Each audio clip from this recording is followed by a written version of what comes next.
کا ذکر نہیں ہوتا، پھر ان تمام کتابوں میں جو کچھ بیان کیا جاتا ہے وہ شک و شبہات سے خالی نہیں ہوتا۔ بعض اوقات ایک محقق، ایک مصنف نعرہ تکبیر، نعرہ رسالہ، حضور مفتی اعظم راجستھان، نعرہ ولایت،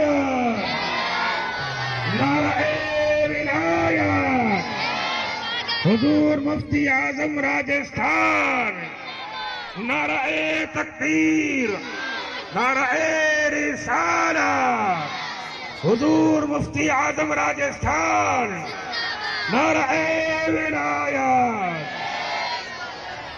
سبھی حضرات جو ادھر ادھر کھڑے ہیں ان سے میری مؤدبانہ گزارش ہے کہ وہ محفل پاک میں آ کر کے بیٹھیں۔ آپ حضرات جو ادھر ادھر کھڑے ہیں محفل میں آ کر کے بیٹھیں، محفل سے دور نہ بیٹھیں۔ جو وضو خانے پر بیٹھے ہیں نوجوان وہ بھی محفل پاک میں آ کر کے بیٹھیں، اس مجلس کا ادب برقرار رکھیں۔ پھر ان تمام کتابوں میں جو کچھ بیان کیا جاتا ہے وہ شک و شبہات سے خالی نہیں ہوتا۔ بعض اوقات ایک محقق، ایک مصنف بڑے ہی اعتماد سے دنیا کے سامنے ایک نظریہ پیش کرتے ہیں، لیکن تھوڑے ہی عرصے کے بعد کوئی دوسرا اہل علم اٹھتا ہے اور اس نظریے کو دلائل سے غلط ثابت کر دیتا ہے۔ لیکن رحمان الرحیم پروردگار نے اپنے بندوں کی رہنمائی اور حقیقی فلاح و کامرانی کے لیے جو صحیفہ پیغمبر آخر الزماں محمد مصطفیٰ صلی اللہ تعالیٰ علیہ وسلم کے قلب منیر پر نازل فرمایا، اسے ہم قرآن مجید کے نام سے جانتے ہیں۔ کہنے کو تو یہ ایک کتاب ہے اور کتابیں انگنت ہیں، بڑی زخیم، بڑی ادق، بڑی دل آویز، لیکن اس کتاب کی شان نرالی ہے۔ یہ صحیفہ وہ یک کتاب بھی ہے اور علم و معرفت کا آفتاب جہاں تاب بھی، جس میں زندگی کی حرارت و ہدایت کا نور دونوں یکجا ہے۔ اس کا حسن و جمال قلب و نگاہ کو یکساں متاثر کرتا ہے۔ اس کی تجلیات سے دنیا و عقبہ دونوں جگمگا رہے ہیں۔ اس کا پیغام ہر پیاسے کو اس کی پیاس کے مطابق سیراب کرتا ہے۔ اس کا پیغام اگر عقل و خود کو عزت جستجو بخشتا ہے تو قلب و روح کو بھی شوق فراواں سے مالا مال کرتا ہے۔ اس کی تعلیم نے انسان کو خود شناس بھی بنایا اور خدا شناس بھی۔ یہ کتاب مقدس ہر لحاظ سے سراپا اعجاز ہے، اس کا ہر پہلو اتنا دلربا ہے۔ رسالت، نعرہ ولایت، نعرہ ولایت، علماء اہل سنت۔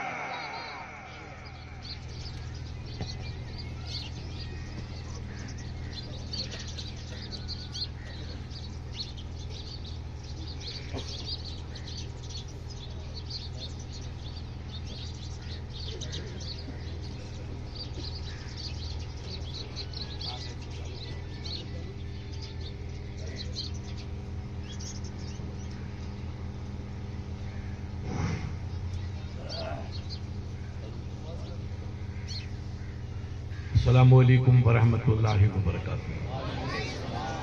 الفاتحہ۔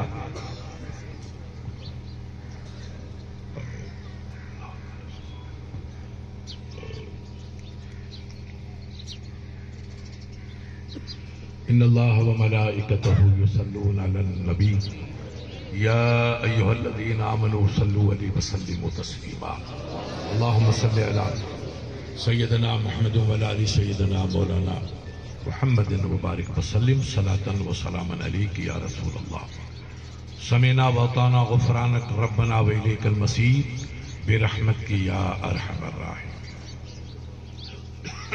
خواجہ پہ پتھروں کی بارش کی، غوث اعظم کے خلاف منافق پڑا، ان کی توہین کی، تو آج اگر ہمارے مولویوں کی کوئی منافق توہین کرتا ہے تو یہ نئی بات نہیں، یہ بہت پرانی داستان ہے، یہ بہت پرانی۔ تمہیں اسلام کو مضبوط پکڑنا ہوگا، تمہیں نفع نقصان کو سمجھنا ہوگا، تمہیں سچائی کی روشنی کو سمجھنا ہوگا، اندھیرے کی ظلمت کو ٹھوکر مارنی ہوگی۔ علم ہے تو آج تمہارا بچہ عالم بن رہا ہے، کل یہ دو بچے مصر جا رہے ہیں، یہاں سے 10,000 کلومیٹر دور پڑھنے کے لیے، جو دنیا کی سب سے بڑی یونیورسٹی ہے۔ یہ بچے تمہارے صدقے میں نہیں جا رہے، یہ کسی دیوانے کی محنت کا صدقہ ہے، جس کی وجہ سے جا رہے ہیں اس کو حافظ کبیر کے نام سے دنیا یاد کرتی ہے۔ جا دارالعلوم اسحاقیہ 150 سال کا ادارہ ہے، ہمارے بچے پڑھ کے فقیر صاحب، پیرانا فقیر صاحب کو بتاؤ، امریکہ میں ہمارے بچے ہیں، لندن میں ہمارا بچہ ہے، افریقہ میں ہمارا بچہ، اتنا ادارے نے نور پھیلایا کہ یورپ بھی پھیل رہا ہے، مگر اگر ہم کسی بچی کو حافظ نہیں بنا سکے، یاد کرو ایک بھی بچی ہماری بڑا مدرسہ ہے، عالم تو بنا مگر حافظ نہیں بنائی، ان جھوپڑوں میں بچیاں حافظ بنی ہیں، تو تم جتنا ناز کرو اتنا کم ہے۔ اپنی قسمت پہ ناز کرو اور اس صدر کو صافہ پہناؤ، جس صدر کی محنت سے ہماری بچیاں جو وضو کرنا نہیں جانے، پاک ہونا نہیں جانے، غسل کرنا نہیں جانے، حیض نفاس کا مسئلہ نہیں جانے، وہ عالمہ بن کر کے سرکار فاطمہ کی کنیز بن رہی ہے۔ یہ کس کا صدقہ؟ یہ علم کا صدقہ۔ اس علم کی قدر کرو، نہیں تو مونچھوں کو آگ لگ جائے گی۔ منافق ہر زمانے میں رہے جس نے مسلمانوں کو برباد کیا۔ اب چلو سندھ کے ساحل پہ، جس نے سندھ کو فتح کیا، اسلام کا نور پھیلایا، ہندو بھائیوں نے اسلام کو قبول کیا اور محمد بن قاسم کا سر پہ وہاں کے تاج رکھا۔ ایک دن محمد بن قاسم فقیر صاحب آ رہے، یہ تمہاری کراچی ہے شمول کمپنی، یہ تھے مسلمان، تو ایک مورتی ہے، اور ایک گروپ کہتا ہے کہ اس کا نام نہیں تھا، ایک ٹھٹا شہر ہے اندر پرانا آثار قدیمہ کا، اس کا نام دیبل تھا۔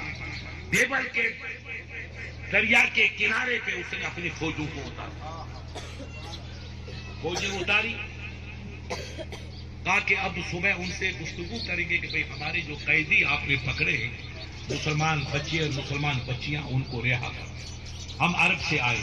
اب یہ مسلمانوں کا دستہ 7,000 ہو گیا، 3,000 دمشق سے چلا، یہاں پہنچتے پہنچتے اور غازی آپ کی طرح جمع ہوتے رہے، اور 7,000 کا قافلہ۔ صبح انہوں نے کہا کہ اپن گفتگو کریں گے، اگر مان گئے تو لڑائی اپنے کو نہیں کرنی ہے، نہیں مانیں گے تو پھر دوسرا راستہ استعمال کر کے اپنی عزت والی بچیوں کی عزت کی حفاظت کا ہم عہد و پیمان کریں گے۔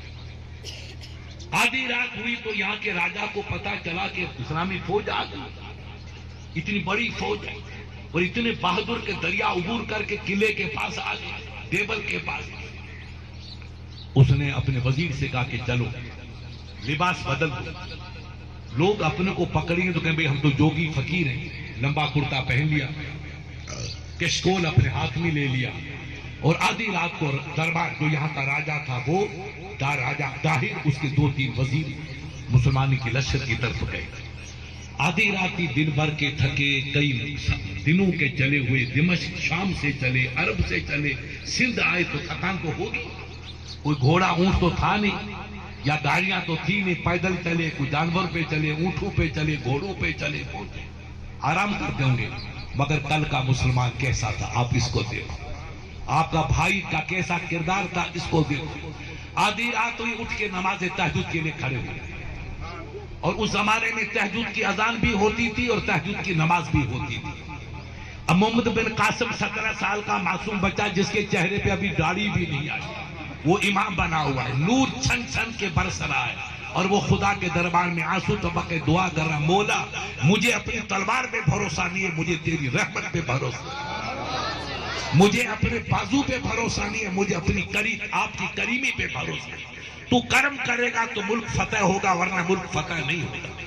تو مہربانی کرے گا تو ہماری بچوں کی عزت بچے گی، ورنہ عزت نہیں بچے گی۔ راجا نے دیکھا کہ آدھی رات کو یہ کیا کر رہے ہیں، اٹھ رہے ہیں جھک رہے ہیں، اٹھ رہے ہیں جھک رہے ہیں، یہ تھے مسلمان۔ آج مرتے تو کہتے ہیں مفتی صاحب اب توبہ قبول ہوگی، گاڑی انجیکشن جنکشن سے نکل گئی، اب کیسی توبہ بھائی، ہمیں پہلے نماز پڑھنی چاہیے تھی۔ اللہ نے عمر عبادت کے لیے دی، اب کماؤ، بزنس کرو، واپار کرو، سیاست کرو، سب جائز ہے، مگر رب کی دربار میں سچ رکھا، یہ مومن کی شان۔ اس نے اپنے وزیر سے پوچھا یہ کیا چیز ہے؟ وزیر سمجھدار تھا، اس کا عرب آنا جانا تھا، راجپوت تھا۔ اس نے کہا یہ لوگ نماز پڑھ رہے ہیں۔ کہا اس وقت کون سی نماز ہے؟ کہا یہ تہجد کی نماز، آدھی رات کی نماز۔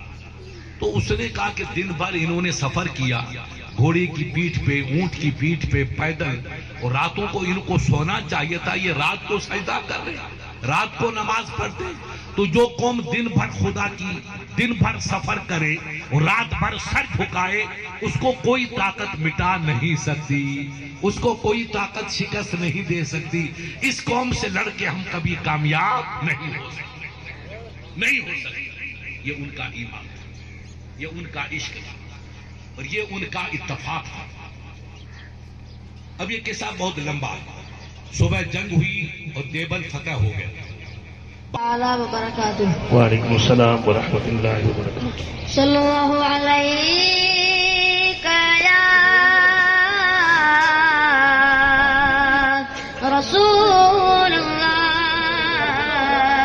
وسلم علیک یا حبیب اللہ. تاج دھنی پاگارو اج آیو قرب کرے. تاج دھنی پاگارو سبحان اللہ. اج